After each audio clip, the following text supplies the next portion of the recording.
दोस्तों, जब भी भारत पाकिस्तान के बीच कुछ बड़ा होने वाला होता है तो यह केवल भारत पाकिस्तान के बीच ही सीमित नहीं रहता, बल्कि इंटरनेशनल मंच पर भी इसकी आवाज गूंजती है।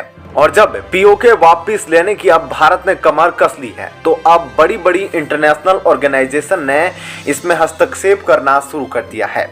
दोस्तों, लेकिन इसमें खुश करने वाली बात यह है कि इंटरनेशनल मंच पर भारत ने जैसा बोला कि पीओके खाली करो, तब सभी देश भारत के समर्थन में खड़े हो गए और भारत की कूटनीतिक ताकत को अब पूरा विश्व समझ गया है। बस नहीं समझे जो देश वे केवल पाकिस्तान और चीन है।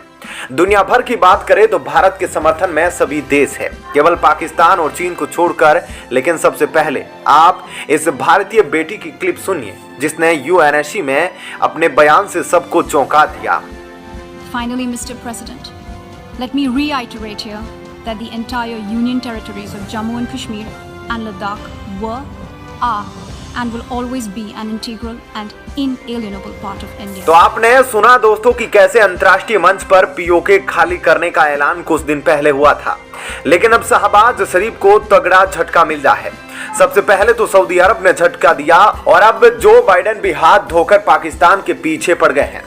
दोस्तों, क्या है मामला आपको बताते हैं। पूरी दुनिया यह जानती है कि पाकिस्तान अवैध रूप से परमाणु हथियार बनाता है बिना किसी समझौते के, और उसे वह भारत के खिलाफ भी ला सकता है। दोस्तों, इसलिए जो बाइडेन ने पाकिस्तान के खिलाफ क्या कुछ किया वह अब हम आपको थोड़ा सा डिटेल में बताते हैं। दरअसल अमेरिका ने दुनिया की 24 कंपनियों पर बैन लगा दिया है और इनमें से 6 कंपनियां पाकिस्तान की है। आरोप है कि यह कंपनियां खतरनाक परमाणु सामानों का लेन देन कर रही थी। पाकिस्तान की जिन कंपनियों पर बैन लगा है वह चुपचाप और गैर कानूनी तरीके से कई देशों से परमाणु तकनीक हासिल कर रही थी ताकि पाकिस्तान के न्यूक्लियर प्रोग्राम को मजबूत किया जा सके। और पाकिस्तान की यह कंपनियां कुछ तकनीक दूसरे देशों को बेच भी रही थी। ऐसे में अमेरिका ने कहा है कि यह सभी कंपनियां पाकिस्तान के अलावा और रूस को सुरक्षा उद्योग में मदद कर रही थी और साथ ही ईरान की कुछ कंपनियों की भी मदद की जा रही थी। ऐसे में अमेरिका के इस ऐलान से पाकिस्तान के जनरल प्रमुख असीम मुनीर को झटका लगा है और असीम मुनीर आते ही पाकिस्तान की परमाणु ताकत को बढ़ाना चाह रहे थे, लेकिन उनकी इस कोशिश पर अमेरिका ने पानी फेर दिया। अमेरिका के कॉमर्स डिपार्टमेंट ने जिन कंपनियों पर बैन लगाया है उसके बारे में अमेरिका ने कहा कि यह सभी कंपनियां अमेरिका की राष्ट्रीय सुरक्षा और विदेश नीति के लिए खतरा साबित हो सकती है और इसलिए इन सभी कंपनियों पर प्रतिबंध लगाए जा रहे हैं। वैसे आपको बता दें कि पाकिस्तान को लेकर जो चेतावनी जो बाइडेन ने दी थी उसके बारे में भारत लगातार कई सालों से बोलता आ रहा है और भारत ने तो पहले ही संयुक्त राष्ट्र सुरक्षा परिषद में पाकिस्तान के गैर कानूनी लेन देन का चिट्ठा सबके सामने खोल दिया था। भारत ने पाकिस्तान और नॉर्थ कोरिया के परमाणु मिसाइल गठजोड़ के बारे में पहले ही दुनिया को चेतावनी दे दी थी।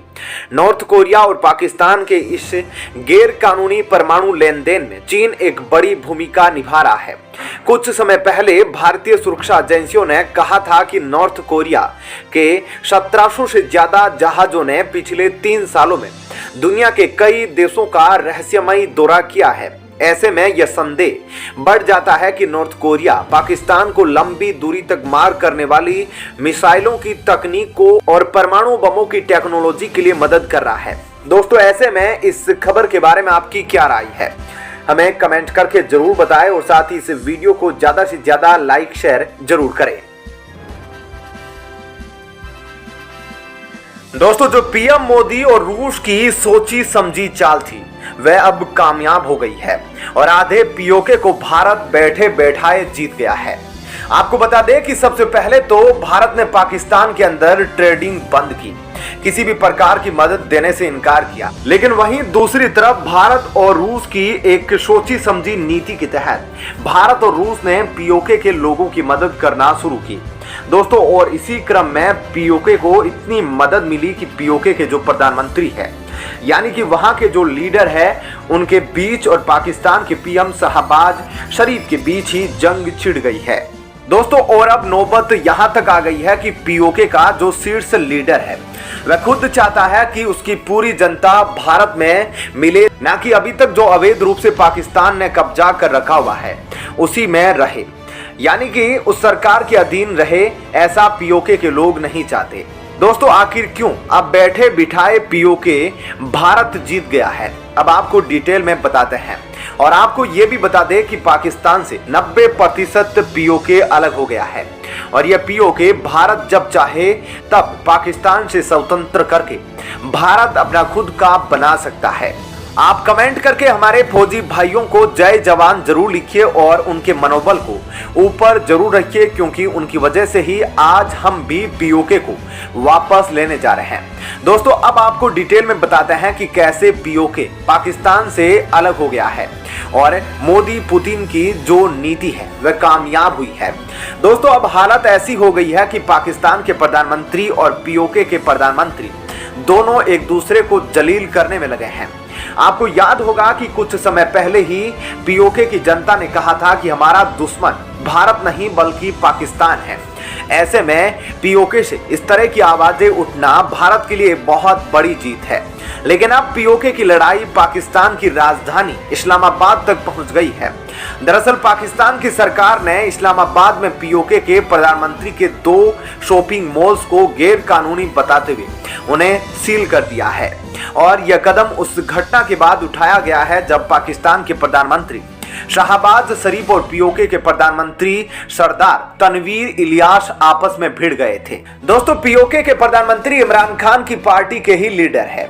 ऐसे में वो इमरान खान के अच्छे दोस्त होने के अलावा मुल्क के अमीर लोगों में भी गिने जाते हैं। ऐसे में कार्यक्रम के दौरान इमरान खान ने पीओके के प्रधानमंत्री का अपमान कर दिया था और उस प्रोग्राम में कई विदेशी मेहमान और एम्बेसडर भी मौजूद थे।